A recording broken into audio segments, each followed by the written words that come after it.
We put our foot down and insisted in being respected, even though we're prisoners. She said, who are you to ask for my name? What's your name? You have a limited time to stay on earth. We do not care whether the cat is black or white, as long as it can catch mice. But humility is one of the most important qualities which you must have. I was paralyzed because he made my day. Our attitude towards any country is determined by the attitude of that country to our struggle. But our brain said, if you don't talk to this man, your country will go up in flames. It is the desire of every freedom fighter to disappear under a cloud of glory. I don't know if I have paralyzed you. No.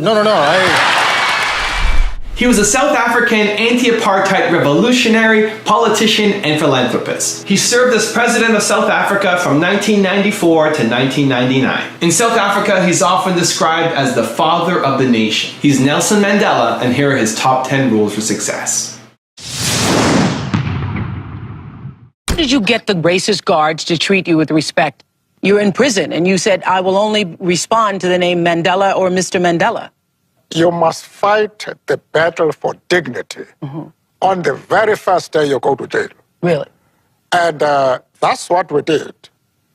We put our foot down and insisted in being respected, even though we're prisoners. And we eventually succeeded in that. When I found some place in my country and a lady answered the telephone, I then asked, to whom am I speaking? She said, you're speaking to me. I said, well, lady, I know I'm speaking to you, but what's your name? She said, who are you to ask for my name? What's your name? I say, well, lady, as soon as you tell me your name, I'll tell you mine. But as we argued as to who should tell his or her name, she became very cross. And she said, you seem to be a backward person. Have you passed your matric? Now, matric in our country is a university entry examination. And I said, well, lady, you must be very careful. Because if the qualification to speak to you is the possession of a matric certificate, I might work hard and pass my matric and be in the same class as you are. That was treason. She said, you will never be in my class, and bang the telephone. How I wish she were here today.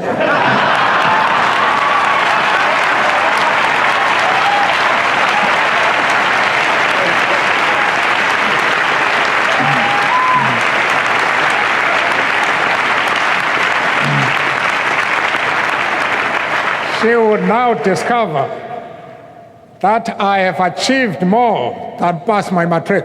I hated oppression. And when I think about the past, the type of things they did, I feel angry.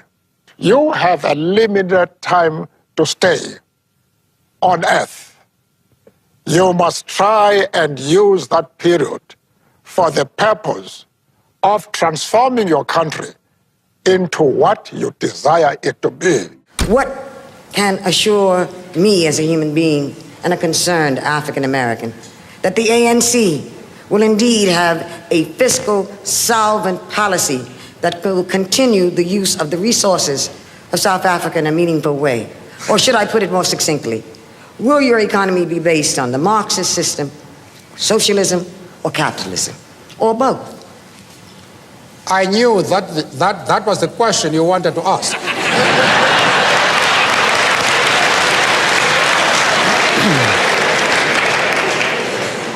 I am happy that you have had the courage to put it directly.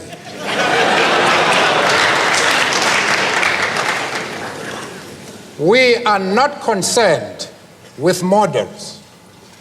We are not concerned with labels. We are practical men and women whose solutions are dictated by the actual conditions existing in our country.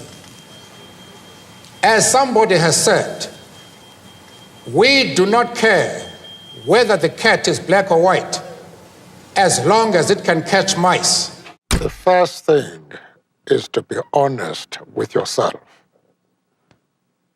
You can never have an impact on society if you have not changed yourself. And one of the most important weapons in changing yourself is to recognize that people everywhere in the world want peace. But humility is one of the most important qualities which you must have.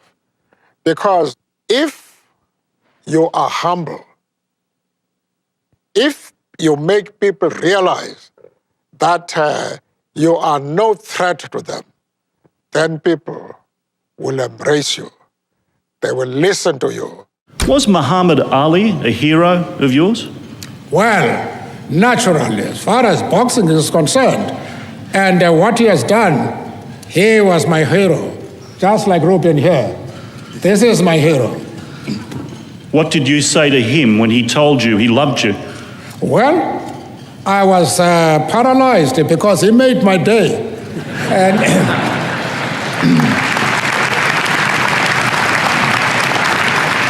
So what leaders of the 20th century do you admire? well, I have answered that question. It's not the question of a leader.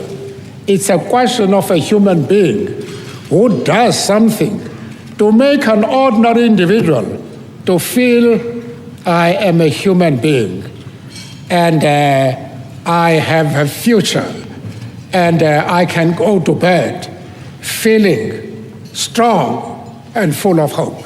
And you have praised Fidel Castro as a leader of human rights and said that Cuba was one of the countries that's head and shoulders above all other countries in human rights, despite the fact that documents at the United Nations and elsewhere show that Cuba is one of the worst. I was just wondering, are these your models of leaders of human rights? And if so, would you want a Gaddafi or an Arafat or a Castro to be a future president of South Africa? One of the mistakes which some political analysts make is to think that their enemies should be our enemies.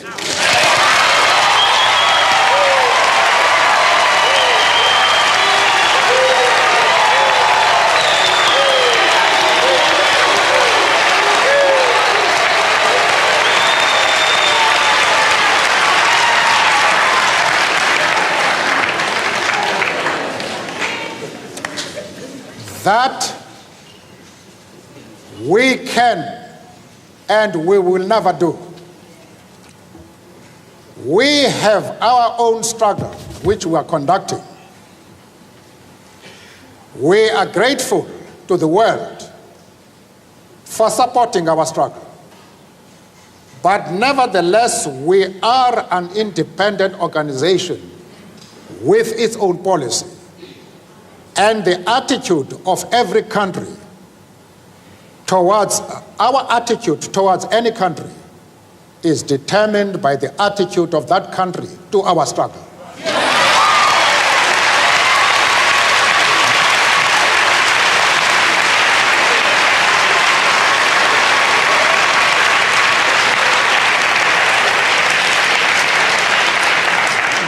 Yasser Arafat, Colonel Gaddafi, Fidel Castro support our struggle to the hilt.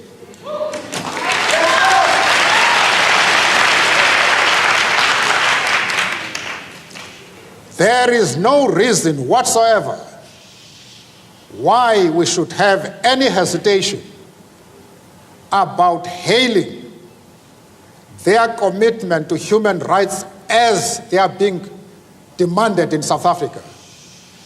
Our attitude is based solely on the fact that they fully support the anti-apartheid struggle. They do not support it only in rhetoric. They are placing resources at our disposal for us to win the struggle.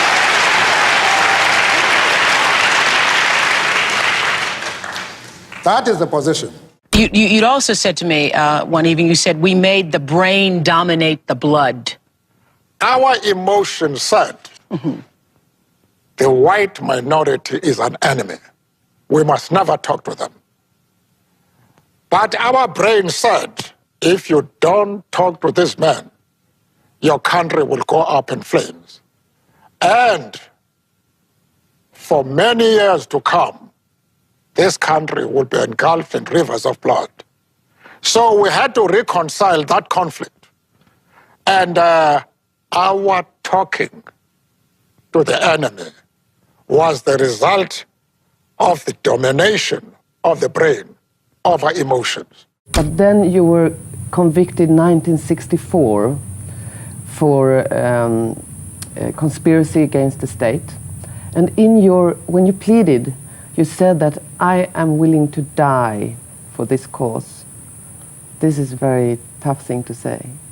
Yes, I had to say that, not from a spirit of bravado, but because I genuinely felt that they were going to hang us. And it is the desire of every freedom fighter to disappear under a cloud of glory rather than that of shame. It is the task of a freedom fighter, when you see that the end of your days has come, to live a tradition of bravery, determination to face even death for your principles. And I thought about it. It was not because I was brave, but because one had a duty to perform at that moment. I have dedicated my life to this struggle of the African people. I have fought against white domination, and I have fought against black domination. I have cherished the idea of a democratic and free society in which all persons will live together in harmony and with equal opportunities.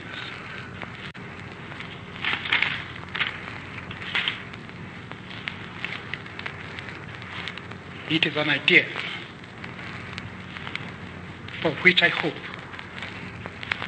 to live for and to see realized. But my Lord, if it needs be, it is an ideal for which I am prepared to die. For anybody who changes his principles depending on whom he is dealing, that is not a man who can lead a nation.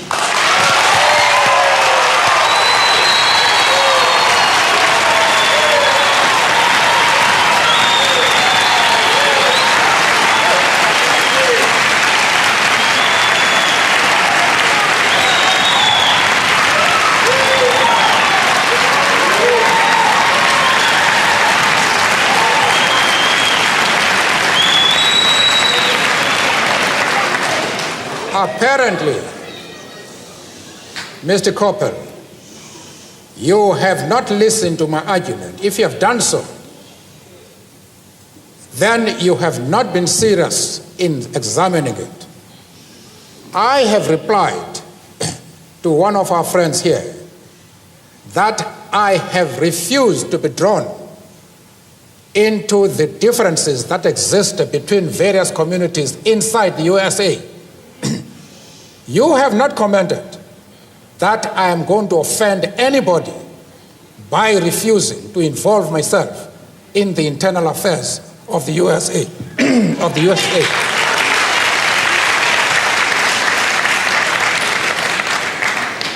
Why are you so keen that I should involve myself in the internal affairs of Cuba and Libya?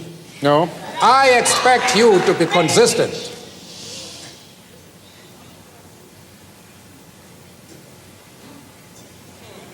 I don't know if I have paralyzed you. No.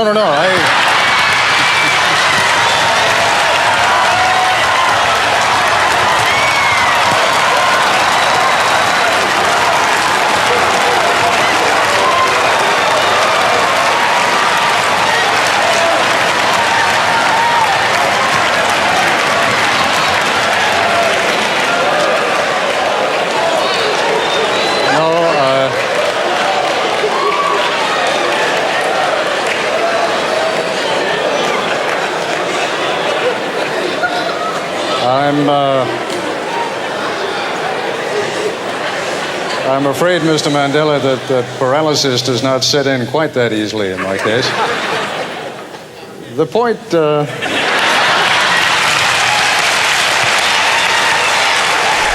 Thank you guys so much for watching. I made this video because Michael B asked me to. So if there's a famous entrepreneur that you want me to profile next, leave it in the comments below and I'll see what I can do. I'd also love to know which of Nelson Mandela's top 10 rules had the biggest impact on you, was gonna change your life in some way. Leave it in the comments and I'll join in the discussion. And one last thing, my goal with this channel is to get to 1 million subscribers. So anything that you can do to think of to share the video, tell friends about it, add it to the playlist, tweet about it, let people know. I'd really appreciate it. Thank you guys so much for watching. Continue to believe, and I'll see you soon.